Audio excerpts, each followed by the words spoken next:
Welcome to the Revitalizing Life Health Talk, to everyone who's here live and also to anyone who's watching the recording. I'm going to go ahead and share my screen so you can see my slides because I have something special to share tonight.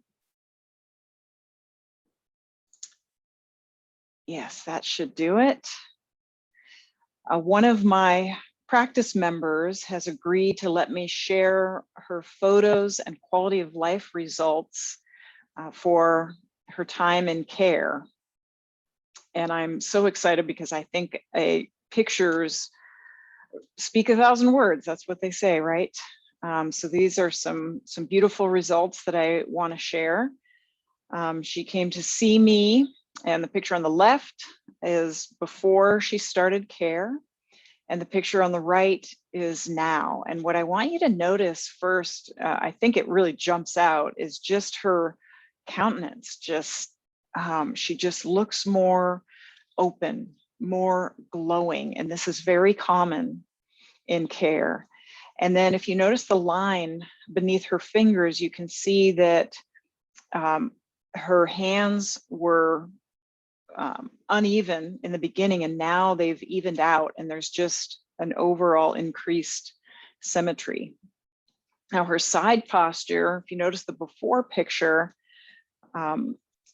there's kind of an excessive lumbar spine curve, that's a lower back, and you can see that now that looks much healthier. And probably the most significant thing here is that her head is positioned further back over her spine. And that is really key, because when your head is forward of your spine, it's like a cantilever, and it's putting excess tension, it's pulling on your spinal cord and on your brainstem. So it's super important. We'll be talking more about posture. Now, the quality of life research, I really like to track how I'm doing. And so when people first come in, they take a quality of life survey, and it's got questions about their physical state, their mental emotional state, the levels of stress that they're feeling about various things in their lives. And am I recording? Yes, I am. Okay, I can put down my recording reminder. And then questions about that cover the overall quality of life. So when she first came in, the physical state questions all added up to 65 out of 100. And now, after 6 months of care, the numbers came out to be 84, and that's a 29% increase that's a 29% improvement in how she's feeling in her body. Mental emotional state went from a 38 to a 56. That's a 47% increase in emotional state. The amount of stress that she's feeling, a 25% improvement, and her overall quality of life is up about 10%. And who wouldn't want a 10% increase of quality of life to the way that your life is feeling? That's what gets me pumped up about the work that I'm doing. And tonight, I'm going to go into more details on what makes Elan healing so powerful. The three main there's three main concepts that I believe make it really powerful. And the first one is the philosophy that we focus on what is working. We are so culturalized to focus on the problem, to focus on what's wrong. You know, we go to a practitioner with a hurt knee or some other symptom, and we want a treatment for that particular symptom. Oh, it looks like we have somebody new coming in. Hello, Joyce. If you could just let me know with the reaction buttons if you can hear me okay.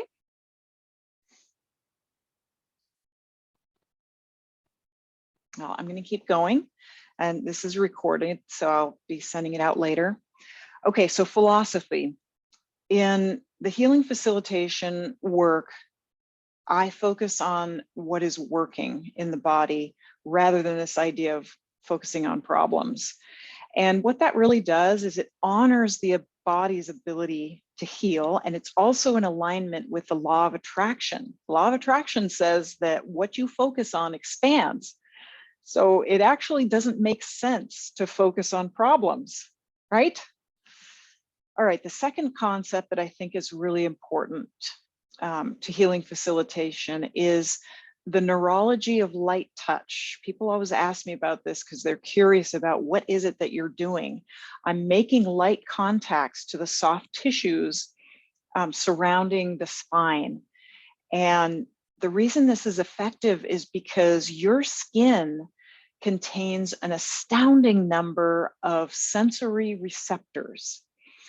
These receptors are designed to detect pressure, vibration, light touch, and they're essential for your ability to explore your environment, for your sense of touch, and for social interactions. So the light contacts that I make are actually sending a message up to your brain, and in the midbrain, it's saying, hey, pay attention to this one particular area. How are the tension patterns working in this area? Is there too much tension? Is there too little tension? What can we do to optimize the tension? So that's why the neurology of light touch is so important in healing.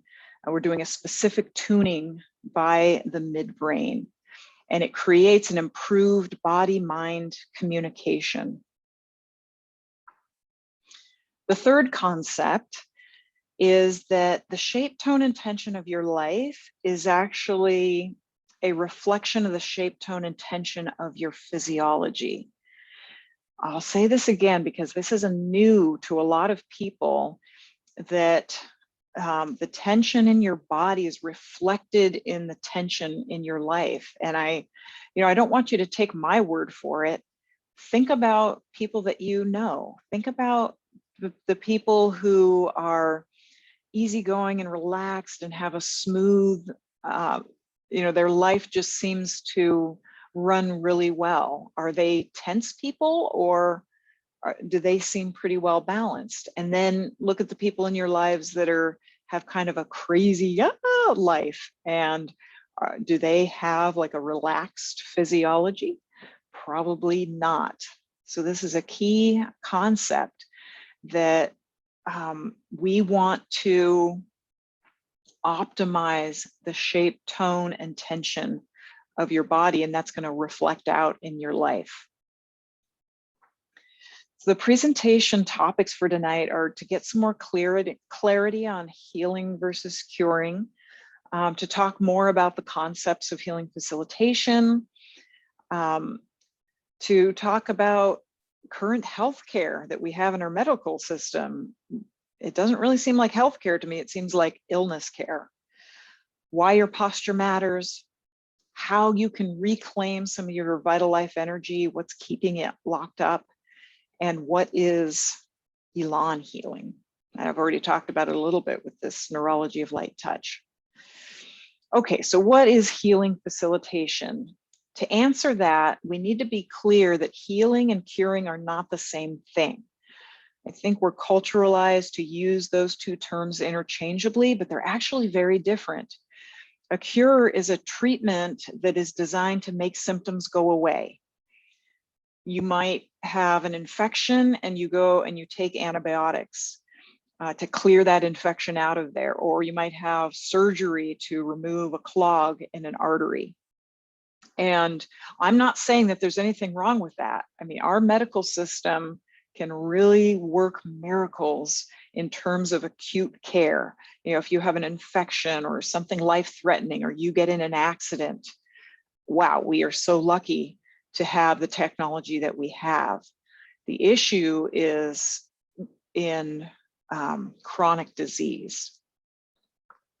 So curing tends to focus on the problem. And like I said before, that's not in great alignment with the law of attraction, because we don't want to attract more problems. We want to attract what's working and what we like, right? So healing really honors that the body has this built-in innate intelligence and it knows how to heal itself. And so what healing is really about is, what's in the way of that? Healing is about making changes that allow the body to find its own solution. This quote from Donnie Epstein, pain is actually a life interrupter. It interrupts your life so that you are motivated to find more resources and to do something different. It motivates us to make healthy changes. And on a note here, curing can actually lead to healing, and healing can lead to cures. So for example, if somebody goes in for open heart surgery and they have to have their chest cracked open and their heart operated on, in that process or following that surgery, they might find that they are a more generous, loving, compassionate person because their chest has been mechanically opened up. So that's a case where a cure led to a bit of healing.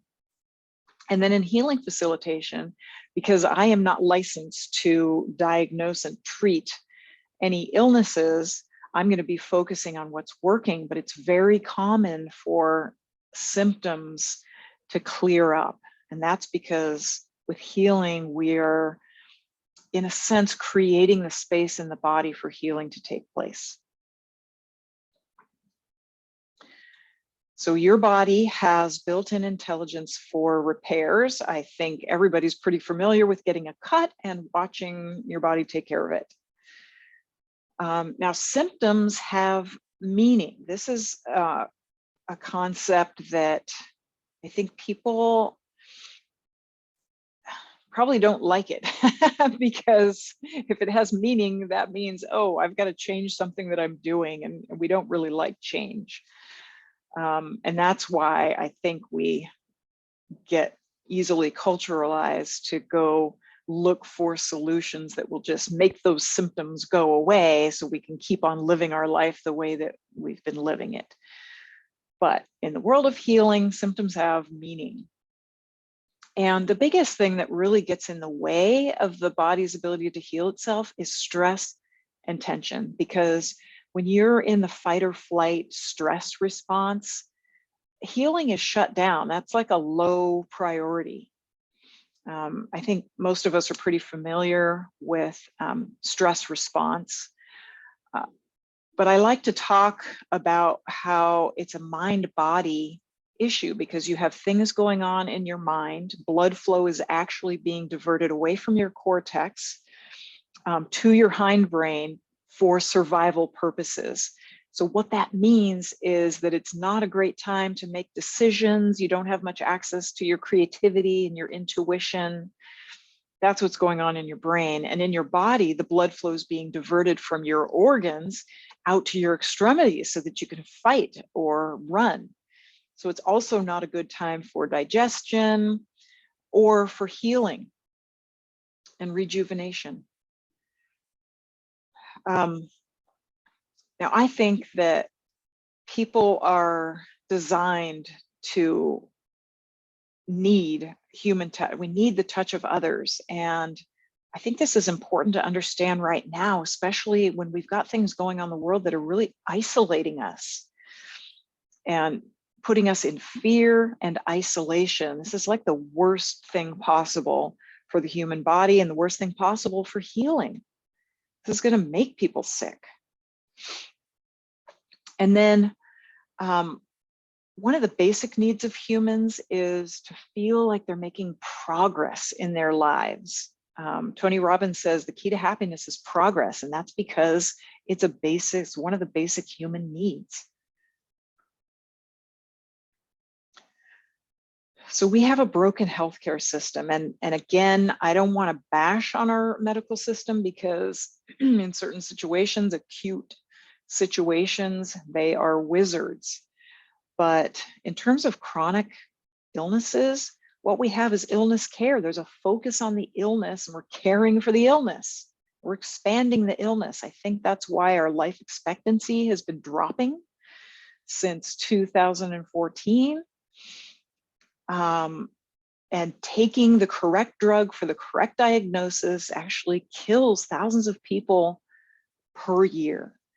So medications can be great, but they can also cause more problems than they're solving. And over-the-counter medicines are not as safe as we're led to believe. I think we need to have a new mindset about over-the-counter medications. Let's take NSAIDs, for example. These are non-steroidal anti-inflammatory drugs such as ibuprofen. So thinking of Advil and Motrin. I think people just think these are safe and they'll pop them, whenever they feel sore or hurting. But what they actually do is they inhibit platelet aggregation, which causes bleeding. And they block these body chemicals that normally dilate the blood vessels, leading to the kidneys. And so they can damage your kidneys. And I have a personal story about this. One of my family members, who, by the way, is a PhD physicist, chemist, very intelligent man, who did not know that it's not a good idea to take these. And he was taking an Advil every day for like 10 years. And he ended up getting like an egg-sized tumor on one of his kidneys and having to go through a horrible decision process of, do we take this whole thing out? Do we take the whole kidney out? And then if the other kidney can't support the system, then he might have to be on dialysis for the rest of his life. Luckily, they were able to do just a removal of the tumor itself and a relatively non-invasive surgery, and it turned out well. But a big lesson in that OTC medications are not as safe as we are led to believe. So if you don't take anything else from this presentation, maybe think about your attitude on over-the-counter medications. So yeah, from the New England Journal of Medicine, conservatively causing thousands and thousands of Americans to bleed to death, making it the 15th leading cause of death in the US. That was in 1999. I think people are probably taking even more Advil than they were in 99. Scary. All right, so this idea about your physiology reflecting out into your life.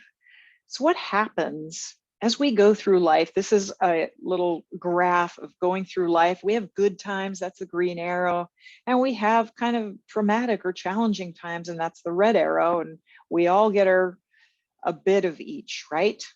Well, what happens when we have the challenging times, especially when we're children, if our brain doesn't really know how to process the trauma that has happened, we have this short-term strategy in our bodies of just stuffing it for later processing. It's almost like a data file being stuffed away until the CPU can, has the bandwidth to process it. And so what happens is the tension loads in the body, it disrupts the optimal functioning and this stress physiology. So over time, if you get enough of this stuffing and there's not any releasing of the energy that's being stored, then you develop the stress physiology like you see in the picture.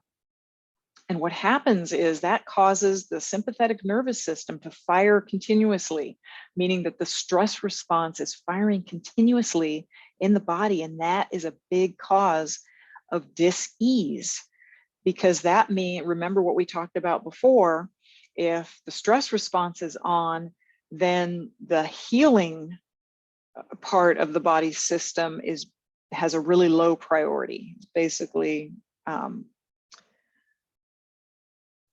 dialed down or turned off. So what we get here is a vicious cycle where your brain is hardwired to focus on problems. That's because we're prey animals.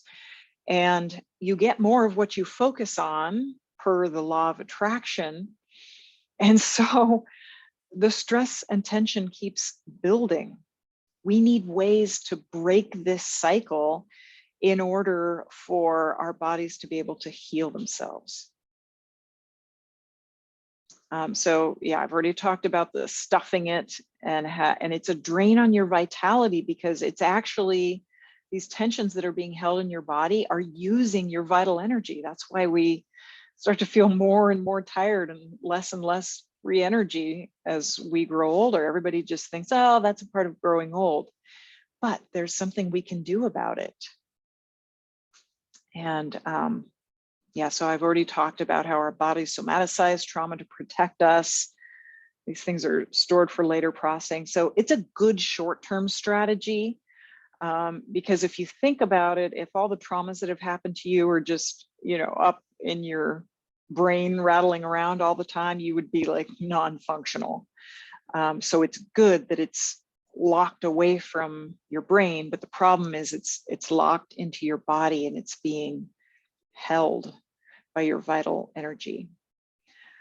So this excess tension really compromises your neurological pathways, the communication between your brain and your body, which is necessary for healing. So, big question, are spinal misalignments related to disease? That was the question that Dr. Henry Windsor from the University of Pennsylvania had. And so he did a study to find out if there is a correlation. He took 97 cadavers. There were a total of 221 disease organs that were studied. And this is incredible, a 99.2% correlation between minor misalignments of the spine and the diseases of the internal organs that were studied. And there was an article in the Medical Times about it at that time. Now, I'm a visual person. I like to see what we're actually talking about here. So what he found was, in the cases of heart disease, so there were 20 hearts that had disease. And so when he looked at the spines that went with those hearts, he found that the upper 5 thoracic vertebrae were misaligned. So that's up here in T1 through T5. And guess where the nerves that go out to the heart, that's where those are. And then stomach disease. So the stomach is here connected in the mid-thoracic area, T5 through T9, found the correlations there. All 13 cases of liver disease had misalignments in the mid-thoracic. And you can see that the liver connects in the mid-thoracic. And then with the kidneys, all 17 cases had misalignments, and that has to do with the lower thoracic. Pretty compelling. So it's pretty clear to me that the real root cause of disease is adverse mechanical cord tension. That is tension that is on the spinal cord because of defensive posture and also misalignments that are twisting the spine.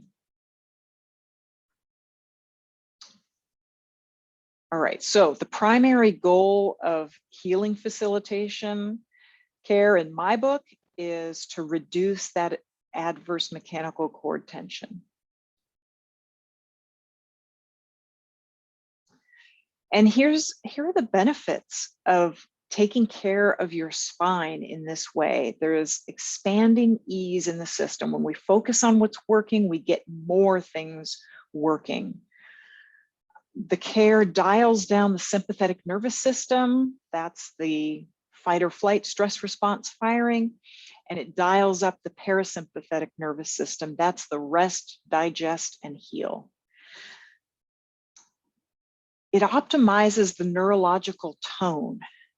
And this goes back to the shape, tone, and tension of your physiology is reflected out in the shape, tone, and tension of your life. So that's what you want healing care to do, is to help you optimize your neurological tone. It's almost like our bodies are an instrument, and healing is a type of tuning of the instrument. Another benefit is the increase in coordination and balance. That's happening in the cerebellum part of the brain.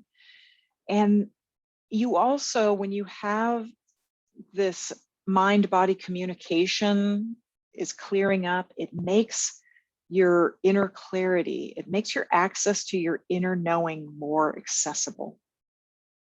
And it causes you to make healthier decisions in your life. All right, so I like to do a little experience. What I want you to do is just settle into your chair, get comfortable, close your eyes, and start breathing in your nose and out your mouth. And these don't have to be any big special breaths. Just breathe normally, but in your nose and out your mouth. And you're going to use your hands. This is where the touch comes in, because we want to engage those sensory receptors. So use your hands to bring focus to specific areas of your body. So the first place, I want you to gently cup your hands over your eyes and still breathing in your nose and out your mouth. And you're just going to use that sensation of touch to help you bring your breath and your focus to the area that's behind your eyes, and noticing if you're able to find any ease in there.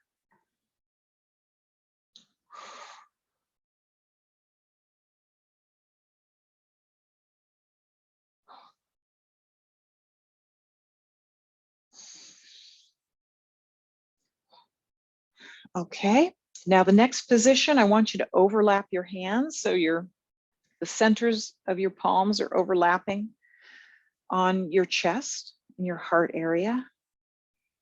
And still with your eyes closed, breathing in your nose and out your mouth. Notice how much ease you can find in that area behind your hands. And if there's any area that doesn't feel good, you start to feel like you're hyperventilating or constricted and there isn't a lot of ease there, then just go back to a place of ease, or even just put your hands down. If you have access to your feet, people almost always have ease at their feet. If they don't have ease anywhere else, their feet, so you could hold your feet. Okay, so once you've checked in the heart space, then move your hands to the base of your sternum. That's right where your ribs, the bottom of your rib cage comes up to meet. Breathing in your nose and out your mouth. Noticing, do you have any ease in there? If not, you can go back to a place where you did have ease.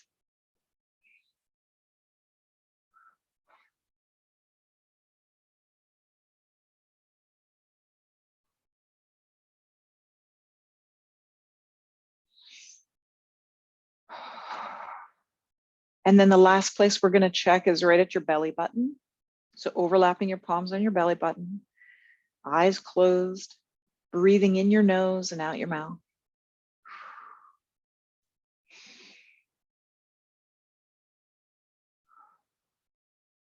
Noticing if you can find any ease in there.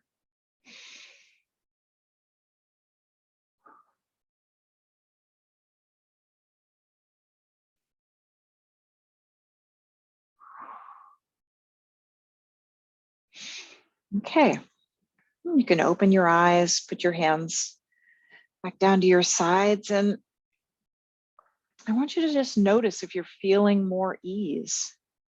This is a simple way that you can take care of your spine. Looking for ease in specific places, using the sensation of touch that activates those sensory receptors. Doesn't have to be anything complicated. It can be very simple.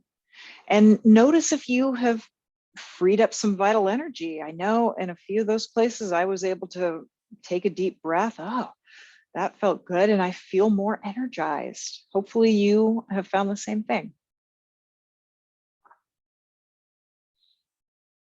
All right, so I shared some of my practice members' data with you earlier. Now, that data has been collected for over 20 years in the practice of Elan healing. And what it shows that on average, in the first 2 months of care, the physical comfort in the body increases by an average of 14.5%. The mental and emotional states improve by 21%.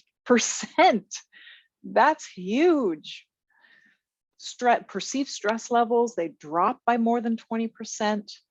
Enjoyment of life goes up by, on average, 10%, and the quality of life ratings increase by an average of 18%. If you find a modality that has better results than these, please tell me, because I'm actually a collector of healing modalities, anything that will help us break that cycle of fear and stress and tension building. So yeah, let me know if you find anything better than this. So reviewing what we covered tonight, we saw some beautiful results. We talked about the difference between curing and healing. We talked about the safety issue with over-the-counter medications and how maybe we need to be more mindful about that. We talked about how our body's strategy of stuffing it, of somaticizing, and how that unconscious tension is using up your vital energy. We did a little bit of the little exercise to see how we can find ease. And when we're finding that ease, it's actually allowing those areas of tension to find their relationship with ease again. And we talked about why caring for your spine should be a top priority.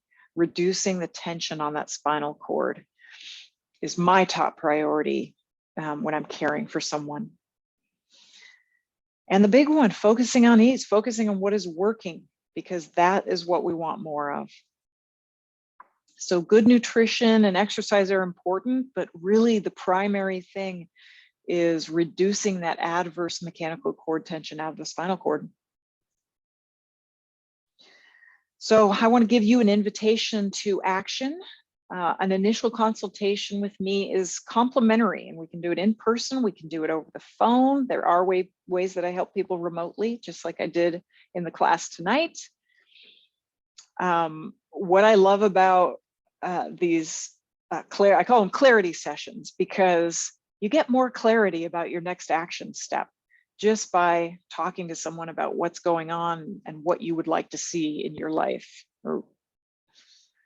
So schedule your consultation with me tonight, and you'll receive the physical assessment complimentary as well. That's a $75 value.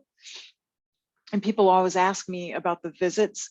They're about 30 minutes in length, and they're $39. So attend an upcoming class.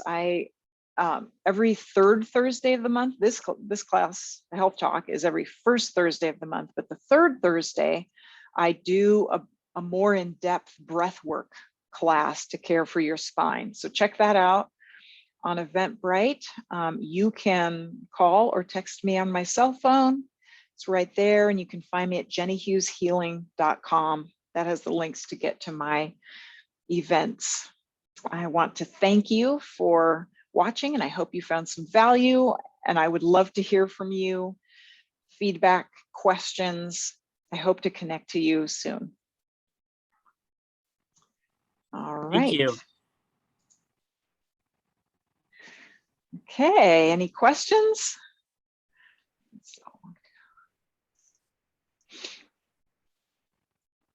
Thank you, Jenny. Very informative. You're welcome. I've become quite passionate about this work. I think it's really needed now. The before and after pictures were very impressive. Yeah, I was so glad she gave me permission to be able to share those, because I think they speak more than the words. You're absolutely right. Yeah. Thanks again. Thank you.